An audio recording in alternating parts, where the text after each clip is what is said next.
E aí pessoal, tudo bem com vocês? Aqui é o professor Jaque Namar, do canal História com o Professor Jaque.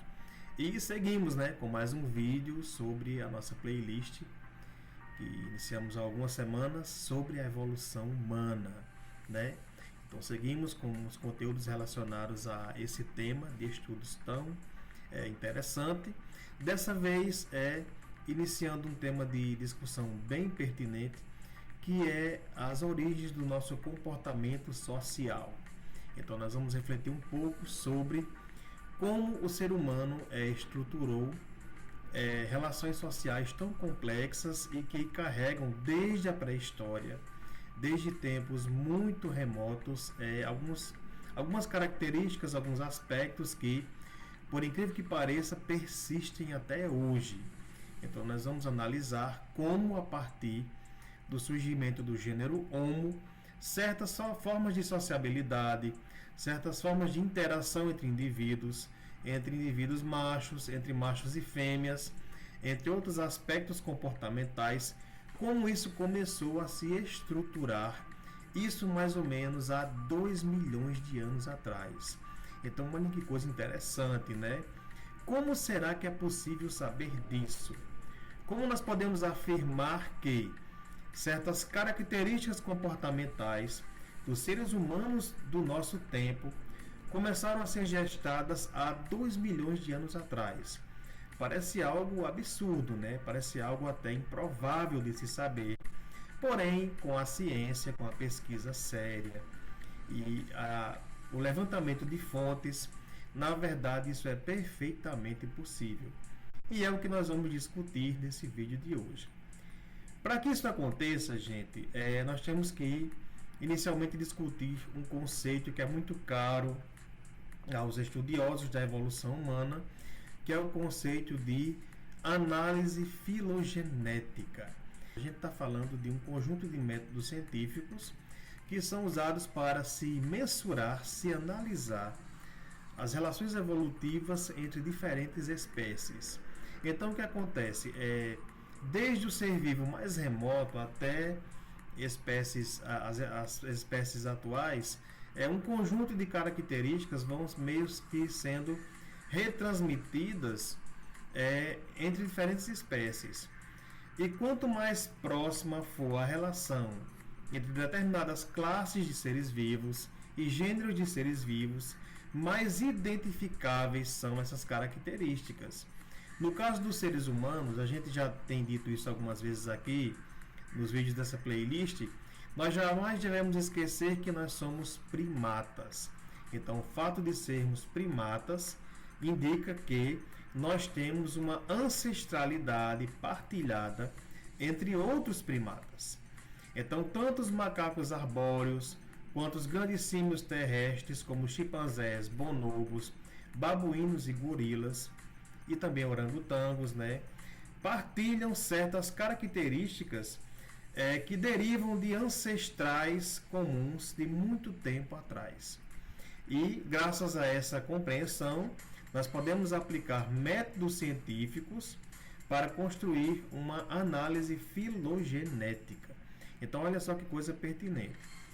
Então, por exemplo, é possível, analisando o comportamento dos chimpanzés e bonobos modernos, nós temos uma noção de como nossos ancestrais do gênero Homo se comportaram milênios atrás, a partir dessa noção de análise filogenética.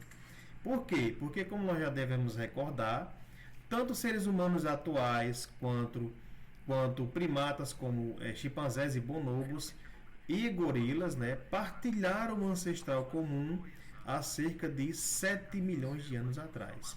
Então, esse ancestral comum ele deveria ter características que foram retransmitidas, apesar de tanto tempo, aos primatas modernos. Então, olha que coisa curiosa, Deixa só tirar aqui esse comercial. Pronto, acabei de tirar, para que não atrapalhe o nosso conteúdo. Então, como sempre, nesse estudo nós vamos fazer uso de um material científico de referência, que nesse caso é esse artigo aqui, Esse artigo é uma publicação do Jornal de Evolução Humana, é uma edição de 2017, E veja que ele é assinado por dois especialistas que estão referenciados aqui, ó. Eric P. Willens e Karel P. Van Schaik. Então são essas duas pessoas, esses dois paleoantropólogos que assinam esse artigo aqui, muito interessante, e que vai ser referenciado para nós estudarmos alguns aspectos da evolução comportamental dos seres humanos. E percebam o seguinte, gente, como o título sugere aqui, em uma tradução livre, olha só o que é que ele diz, olha. A organização social do Homo ergaster, inferências de respostas antipredatórias em primatas atuais, ou primatas não extintos. Então, olha que coisa curiosa. A partir da análise comportamental de animais como chimpanzés e babuínos de savana africana, nós podemos ter uma mensuração de como ancestrais remotos nossos também interagiam nesse tipo de ambiente. Porque o que acontece? Como vocês devem recordar, há milhões de anos atrás, primatas antigos enfrentaram essa transição de uma vida em floresta para uma vida bípede em grandes savanas africanas. Nós já falamos sobre isso em um vídeo passado, e a partir daí, essa relação desses primatas com as savanas africanas, elas estabeleceram certas formas de sociabilidade e de interação também com carnívoros e predadores daquele tempo, que aliás existiam em bem mais quantidade do que hoje em dia nas savanas africanas. Então, fazendo esse paralelo comportamental entre chimpanzés e babuínos, por exemplo, de savana africana, nós podemos ter uma perspectiva de como, por exemplo, viveu milhões de anos atrás o Homo ergaster, que é um ancestral nosso, né? É um ancestral nosso que teria surgido mais ou menos há 2 milhões de anos atrás. É o que as evidências paleoantropológicas nos dizem, né?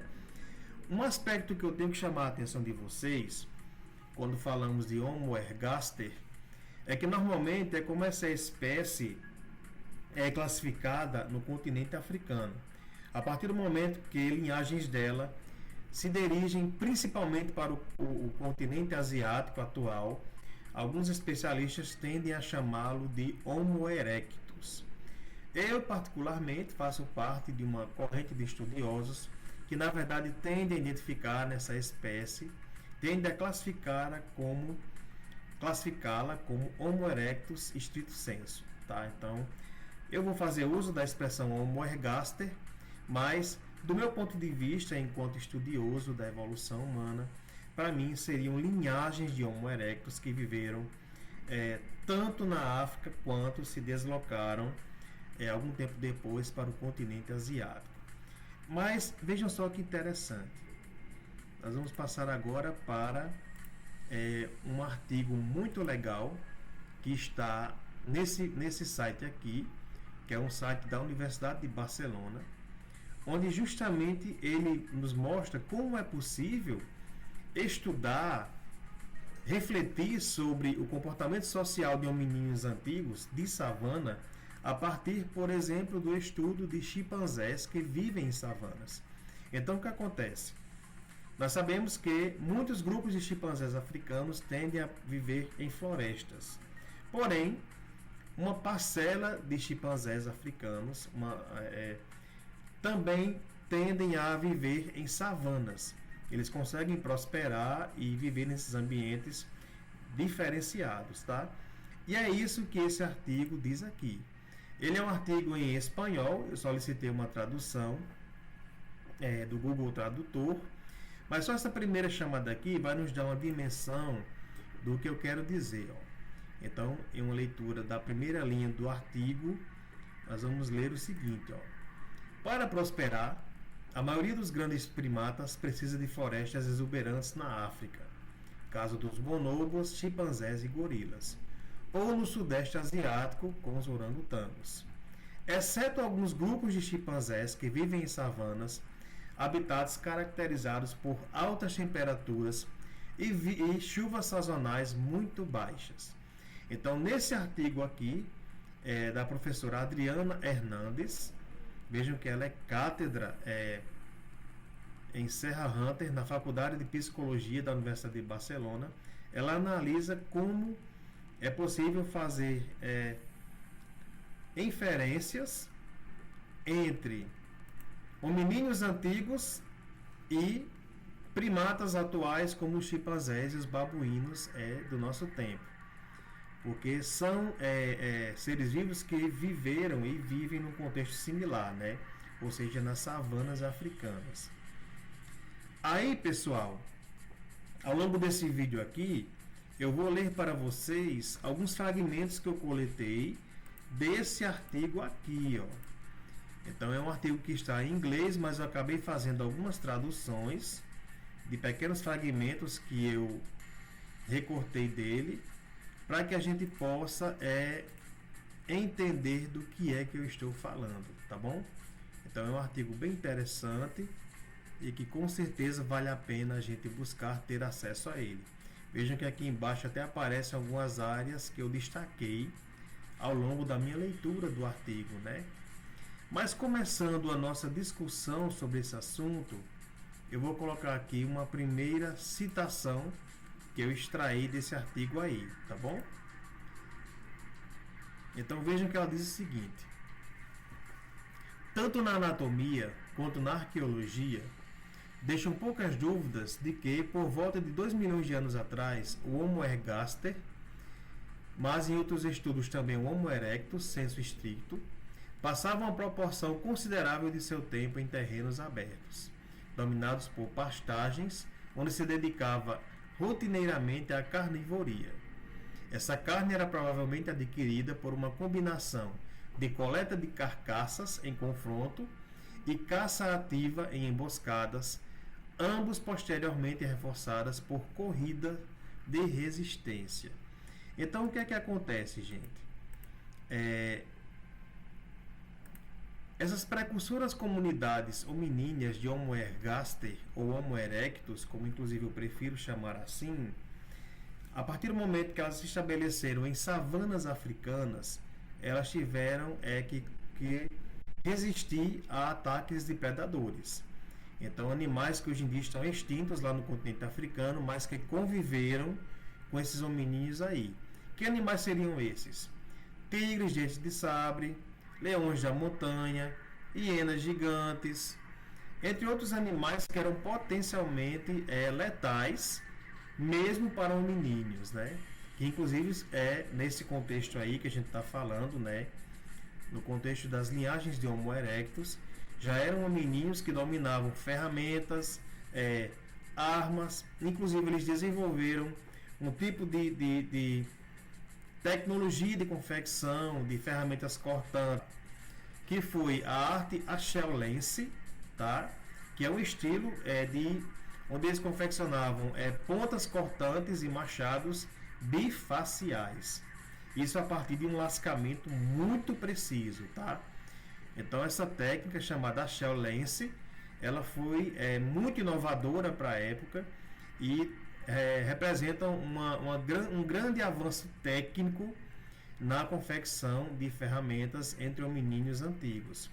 Nessa ilustração que nós temos aí, muito bonita por sinal, nós temos justamente um grupo de machos Homo erectus desmembrando um animal, né, um grande herbívoro, que pode ter sido roubado de um grande caçador, né, de um carnívoro que conviveu com esses hominídeos aí, ou eventualmente eles podem ter abatido esse hominídeo. Então percebam que essa imagem ilustra exatamente esse contexto. Aí a questão é: o que é que isso tem a ver com nossa evolução comportamental? Bom, primeiro que, como nós sabemos, muitos primatas são onívoros. Nós sabemos, por exemplo, que chimpanzés, bonobos e dentre outros primatas de grande porte, eles costumam consumir não só vegetais, não só alimentação de natureza herbórea, mas também carne, entre outros alimentos, caso eles tenham acesso. Então essa carnivoria que surgiu entre os hominíneos antigos, ela na verdade foi intensificada num nível que é um paralelo, é uma linha divisória entre as espécies hominíneas antigas, precursoras, e os antepassados dos grandes símios atuais. Então, a partir do momento que hominíneos como Homo erectus intensificaram o consumo de carne na sua dieta, né? Isso também implicou nas suas formas de sociabilidade. Então, os hominíneos, a espécie Homo erectus, por exemplo, em consequência dessa ação de, em um primeiro momento, resistirem a um ataque de predadores e, em um segundo momento, passar a competir pela carne por suas presas, isso é meio que uma virada de chave em termos comportamentais, porque até então a imensa maioria dos primatas, pessoal, buscava a todo custo se evadir, se afastar frente à presença de um potencial predador. Então, a espécie Homo erectus, por exemplo, o que ela vai fazer? Ela vai passar não só a afugentar esses potenciais predadores carnívoros, como também competir com esses animais por carne. Isso, inclusive, é apresentado por alguns especialistas como um dos motivos que fez com que animais como tigres dentes de sabre, hienas gigantes, entre outros carnívoros, entrassem em extinção. Olha que coisa impressionante, né? A competição com hominíneos antigos, como o Homo erectus, por exemplo, fez com que esses animais eles acabassem se extinguindo. Foi um dos fatores que contribuiu para o seu desaparecimento da face da Terra. Olha só que coisa impressionante, né? Bom, mas seguindo aqui com o slide que eu preparei para vocês, a gente está falando em coletivos entre associações de hominíneos, Homo erectus, por exemplo, que competiram com coletivos de grandes carnívoros por carcaças de animais abatidos por esses grandes predadores, ou até mesmo na caça diretamente desses grandes herbívoros, outros animais que eram eventualmente caçados por carnívoros antigos. Então, esse confronto entre espécies, acabou fazendo com que certos grupos de carnívoros africanos, como os dentes de sabre, levassem a pior e acabassem sendo extintos. Então, esse aspecto em particular contribuiu, como nós já dissemos, para a extinção desses animais impressionantes, né? Vejam que, em termos de alteração comportamental dos hominíneos antigos, que se refletiram na nossa forma de sociabilidade, uma pré-condição crítica para que qualquer espécie de primata possa realmente viver na savana aberta parece ser, portanto, o contra-ataque conjunto eficaz dos machos, o que requer a presença de vários machos grandes capazes de trabalhar juntos, pelo menos em situações de alto risco. Essa articulação de machos hominíneos, pessoal, ela vai muito além da famosa relação entre um alfa e seus subalternos. Na verdade, a gente está falando de uma capacidade de articulação entre indivíduos muito mais complexa, inclusive com a situação em que os alfas eles delegam funções, delegam poder, inclusive delegam o acesso às fêmeas, que por sua vez não são agentes sociais alheias a esse tipo de comportamento que está acontecendo, né? As fêmeas hominíneas, elas pré-históricas, elas não vão ser cativas e aceitar de forma resiliente essas interações entre machos. Na verdade, elas também vão exercer formas de sociabilidade visando seus interesses. Por exemplo, nesse contexto de caçadores Homo erectus, elas vão observar aqueles que mais partilham a carne com elas, aqueles que são mais valentes, porém não são agressivos em relação a outros hominíneos, e inclusive as próprias fêmeas em si.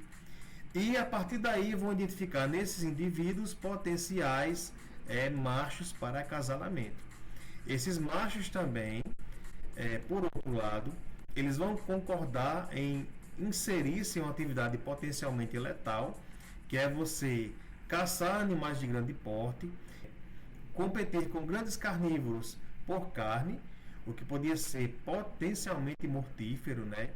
Mas mesmo não fazendo parte de uma certa família de Homo erectus, ou de um grupo diretamente interessado em obter essa carne, esses machos vão participar dessa iniciativa coletiva, visando também o acesso a fêmeas, a partir do sucesso de sua empreitada. Então percebo que a gente está vendo a construção de toda uma sociabilidade a partir do momento que primatas hominíneos antigos deixam de fugir de potenciais agressores carnívoros e passam a enfrentá-los e, além disso, disputar com esses animais carne. Então vejam que nós estamos vendo uma nova sociabilidade surgindo a partir dessa inversão de atitudes. Algo muito interessante, né?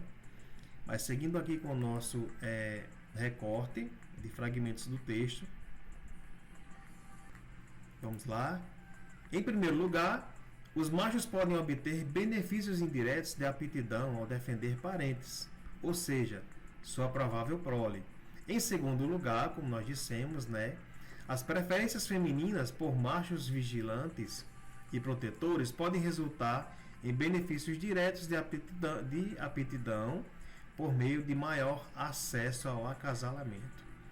Então, antes de mais nada, a gente deve recordar que estamos falando de seres por reprodução sexuada, de seres interessados em copular. Isso é meio que uma exigência de nosso contexto evolutivo e reprodutivo, né? Está na essência de nós enquanto seres reprodutivos e mamíferos e seres que se acasalam, essa necessidade de encontrar parceiras ou parceiros. Então isso é inerente à nossa condição, primeiro de mamíferos e segundo como primatas, tá? Isso é inerente à nossa consolidação enquanto espécie humana. E isso exigiu desses hominíneos antigos novas formas de sociabilidade que também podiam ofertar ou não maiores situações para potenciais acasalamentos com fêmeas, tá certo? Falamos bastante sobre o Homo ergaster, ou Homo erectus até aqui, mas eu acho que é interessante a gente conhecer um pouco mais essa espécie hominíneas, né? E é isso, gente, que esse artigo aqui vai fazer. Eu separei para vocês um artigo muito legal que está aqui nesse site, ó, Hominidae. Deixa eu só ver aqui o que ele diz. La evolução de homem. Então é um artigo que está em francês, mas eu solicitei uma tradução para o nosso português, tá? É também um site que divulga produção científica de qualidade, e nesse site aqui nós vamos conhecer um personagem dessa espécie hominíneas muito famoso, que é o garoto de Turkana. Garoto de Turkana, ou menino de Turkana, que também recebe o nome de garoto de Nariokotome, que é o sítio arqueológico paleoantropológico, né, onde os seus restos mortais foram encontrados. Então, o que acontece? Logo aqui mais embaixo nós vamos ter uma representação científica dos fragmentos fósseis desse hominídeo aqui, e que são fascinantes. Por quê, pessoal? Porque é com o Homo erectus que nós vamos ter basicamente uma constituição física do que seria mais tarde o homem moderno, ou o homem anatomicamente moderno, que é esse padrão corpóreo aqui, ó. Então, braços menores que as pernas, por exemplo, inteiramente ereto, os pés dessa espécie muito parecidos com os nossos, praticamente do mesmo tamanho e mesma articulação dos dedos, mesma configuração do caminhar. Então, o Homo erectus é aquele que apresenta, em termos de evolução humana, uma anatomia corpórea muito similar à nossa espécie, apesar de ter um crânio com muitas diferenças em relação ao nosso, que é isso, que é algo que nós vamos discutir brevemente. Mas o que acontece, pessoal? Esse menino aqui, ele tem uma série de características que são muito interessantes. Ele foi datado em 1,6 milhão de anos atrás. E nesse site aqui nós vamos ler alguns detalhes do artigo que com certeza vão chamar a atenção de vocês. Foi a 3 quilômetros do Lago Turkana, nas margens arenosas do rio Nairobi, que membros da equipe de paleoantropologia, liderada por Richard Leake, que é dos Museus Nacionais do Quênia, e Alan Walker, descobriram um fóssil excepcional em um domingo de agosto de 1984. Esse fóssil é excepcional porque, como nós podemos ver aqui, gente, ele praticamente tem o esqueleto completo de um hominídeo, hominídeo, que viveu há 1,6 milhão de anos atrás. Então é algo realmente extraordinário, né? E a quantidade de informações que esse fóssil nos revelou, esses fragmentos fósseis, na verdade, nos revelaram, são relatadas aqui nesse artigo. Um fóssil notável. No total, as escavações revelaram o crânio em 70 fragmentos, além dos dentes. O restante do esqueleto foi reconstruído usando as 80 peças identificadas. Nada menos que 108 ossos foram reconstruídos, em comparação com a média de 206 em um humano adulto. Então observem como foi um golpe de sorte extraordinário, né? O esqueleto foi identificado no catálogo sob a referência de KNM WT 15000. Então ele está hoje em dia em exposição no Museu Nacional do Quênia, na Turkana Ocidental, e é realmente um exemplar impressionante, tá? Seguindo aqui com a análise desse hominídeo extraordinário, nós temos aqui uma imagem do que seriam os fósseis de fato, né? Colocados em uma estrutura de sustentação. E aqui uma reconstituição que como eu tenho dito a vocês, pessoal.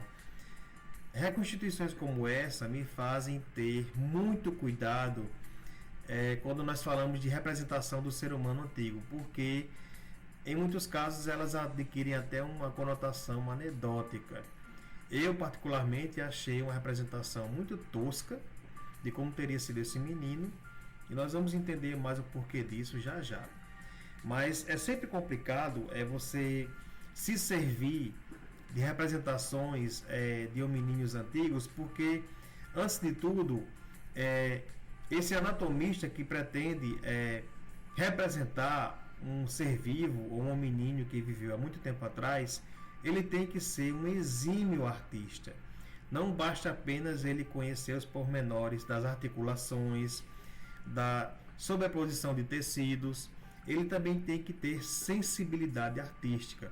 Isso, infelizmente, falta com frequência entre os especialistas que se pretendem recriar como seriam mulheres e homens da antiguidade, de tempos remotos, tá? Mas olha que coisa interessante. Originalmente, o esqueleto foi estudado partindo do pressuposto de que a criança turcana tinha o mesmo tipo de desenvolvimento esquelético que os humanos modernos, com um forte estirão de crescimento na adolescência. Com os pesquisadores estimaram a idade do indivíduo entre 11 e 10 anos, no momento de sua morte. Eles também estimaram que sua altura era de 1,60 m, mais ou menos, tá? E que na idade adulta ele poderia chegar até 1,85 m. Então percebam que a altura de um ser humano é típico dos dias atuais, né? Só que na verdade novos estudos foram realizados, eu vou até dar esse spoiler para vocês, e chegou-se à conclusão que não é bem assim, tá, pessoal? Na verdade, esse hominídeo aqui, ele tinha uma taxa de crescimento diferente da nossa e provavelmente ele não chegaria a 1,85 m de altura. Ele seria um pouco menor. Ele aparece aqui, ó. E apesar de ser um fóssil com aproximadamente 1,63 de altura, talvez se especula que ele não crescesse muito mais que isso, viu? Então temos aqui a representação em escala de vários fósseis famosos, de vários hominídeos fósseis famosos, como por exemplo a Lucy, né? A fêmea Australopithecus afarensis, que teria por volta de 1,22 m de altura, de um Homo habilis, que é uma linhagem que gestou os Homo erectus, né? Que tinham em média 1,39 m e pouco mais que isso de altura, e o nosso menino de Turkana, que aparece aqui representado nessa escala científica, tá bom? Além disso, gente, vale a pena nós darmos uma olhada no crânio dele. Então, olha só o que é que se diz sobre o crânio desse menino aqui. Sua capacidade craniana é estimada em 880 centímetros cúbicos no momento de sua morte, né? Cientistas estimam que na idade adulta esse indivíduo poderia ter atingido 910 centímetros cúbicos. Observe que essa capacidade craniana corresponde a 2/3 do cérebro humano atual, que é de mais ou menos 1.350 centímetros cúbicos. Porém, mais que o dobro dos chimpanzés, que oscila entre 360 e 380 centímetros cúbicos. Continuando. Os dentes. Os dentes do fóssil KNM-WT 15000 estão desgastados e os incisivos têm formato de uma pá. Seus primeiros e segundos molares já haviam irrompido, mas não o terceiro, conhecido como o dente do siso. O estágio de desenvolvimento dos dentes e o surgimento dos molares e premolares indicam uma idade média de 10,5 anos no momento da morte, mas de acordo com outro estudo baseado em microtomográfico dos dentes, no qual a contagem das estrias de crescimento permite obter a idade do indivíduo na morte, ele teria tido apenas 8 anos. Então, provavelmente o menino Turkana, no momento de sua morte, tinha algo em torno de 8 anos de idade. Então, era realmente um menino, né? Bom, aqui eu vou dar uma resumida nesse fragmento do artigo, porque em um primeiro momento se pensou que essa criança tinha uma série de patologias ósseas. Só que estudos aprofundados viram que não, que na verdade não é bem assim, ó. Então é o que é dito aqui, olha. Em março de 2013, o antropólogo Martin Hausler, da Universidade de Zurique, publicou um estudo com resultados muito diferentes. Ele e sua equipe reorganizaram os ossos de esqueleto e concluíram que o fóssil não apresentava dismetria nas costas ou na caixa torácica. No entanto, encontraram sinais de desalinhamento vertical consistentes com uma hérnia de disco. O indivíduo morreu muito jovem, como nós já acabamos de dizer, né? E aqui nós temos, em mais detalhes, o aspecto do crânio desse menino aqui. Então percebam que, sobretudo, a caixa craniana, em comparação à nossa, é muito pequena, né, pessoal? Até porque, como nós acabamos de ler no artigo, era um cérebro que teria talvez 2/3 do tamanho do nosso. Então, o nosso cérebro, ele, na verdade, é muito maior do que o que foi esse nosso antepassado evolutivo aqui. Apesar disso, esse hominídeo aqui, ele foi capaz de provavelmente usar o fogo como recurso, tanto para aquecimento quanto para sociabilidade e cozimento de carne, né? Comer carne assada, entre outros gêneros alimentícios de natureza vegetal, por exemplo. Ele desenvolveu tecnologias muito eficazes de lapidação de pedras para obter lâminas extremamente cortantes, né? E, como nós também já dissemos, a espécie Homo erectus ela se espalhou pelo mundo, né? Ela chegou a colonizar a Europa, a Ásia e talvez, é uma especulação possível, o continente americano. Então é algo formidável, né? Porém, para não fecharmos com essa imagem aqui, né, que eu considero um tanto quanto tosca, essa reconstituição do menino de Turkana, eu vou apelar para o nosso artista já mencionado aqui, né, fornecendo para vocês uma imagem que eu considero bem mais interessante desse menino. Eu acho que tem mais a ver com os nossos estudos, que é justamente essa daqui, ó. Então eu acho essa bem mais interessante, bem mais humanizada, que é do nosso artista conhecido, né, o finlandês Tom Bjorklund.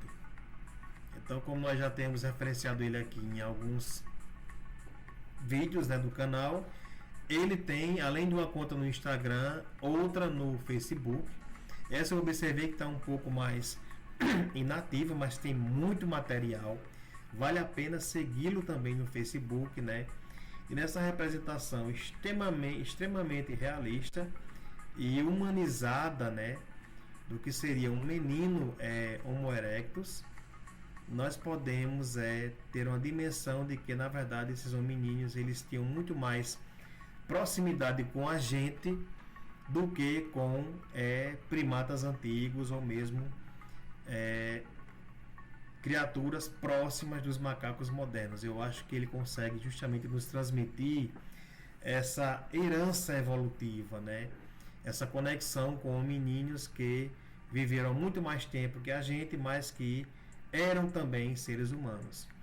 É tanto que nesse mesmo texto aqui, onde ele apresenta não só essa reprodução de um hominídeo antigo, mas outras mais, ele faz uma divagação que eu acho belíssima, pessoal. Ela está aqui, vejam que eu traduzi, eu solicitei uma tradução do Google Tradutor, mas eu vou ler para vocês um trecho dela, porque de fato tem muito a nos dizer. Eu vou só voltar aqui para a primeira tela de apresentação do canal e vou fazer uma leitura de um trecho desse texto que ele escreveu, que eu acho realmente muito bonito e que vai fechar esse vídeo novo do canal, né? Basicamente ele diz o seguinte: ancestralidade. A evolução não tem um objetivo final, nem um plano a partir do qual se trabalhe para alcançar a forma definitiva de qualquer coisa.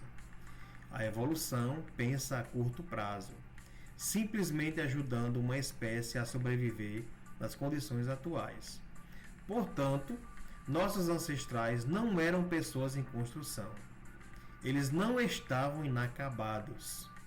Eles não eram resultados fracos das primeiras tentativas de criar um ser humano. Não somos melhores que nossos ancestrais. Assim como nós, nossos predecessores eram suficientemente aptos para viver e prosperar em seu ambiente, e em constante mudança. Então, olha que pensamento belíssimo, né? Eu sempre penso o seguinte, gente: nós somos uma espécie que de fato já chegou à Lua, já encaminhou sondas e robôs para Marte. Temos naves que estão, inclusive, na fronteira do nosso sistema solar. Só que, apesar de tudo isso, nós somos criamos modelos civilizacionais que estão conduzindo o planeta ao colapso. Enquanto isso, espécies hominíneas como a do menino de Turkana conseguiram conviver com animais perigosíssimos, mesmo assim sobreviver. Enfrentaram ambientes desérticos na África, ambientes congelantes na Europa, nas regiões da Ásia, florestas densas e mortíferas, com perigos também extraordinários, e prosperaram durante milênios. O Homo erectus, como eu já disse em outro vídeo, é o nosso grande antepassado evolutivo. Ele sobreviveu, essa espécie sobreviveu em ramificações de linhagens durante milhares de anos. Milhares de anos. E a nossa civilização ela tem pouquíssimos séculos de existência em termos de civilização, né? E podemos, na verdade, ter um fim trágico. Então, olha só que pensamento é um tanto quanto perturbador, mas também fascinante, até porque uma característica que nós temos enquanto seres humanos é justamente a de perseverar. Então, se a humanidade quiser, ela pode sim dar novos rumos e melhores rumos à sua própria existência. Então é com esse pensamento que eu encerro o vídeo de hoje. Se você gostou, não esqueça de deixar a sua curtida e também considere se inscrever no canal História com o Professor Jaque. Então até o próximo vídeo e até mais.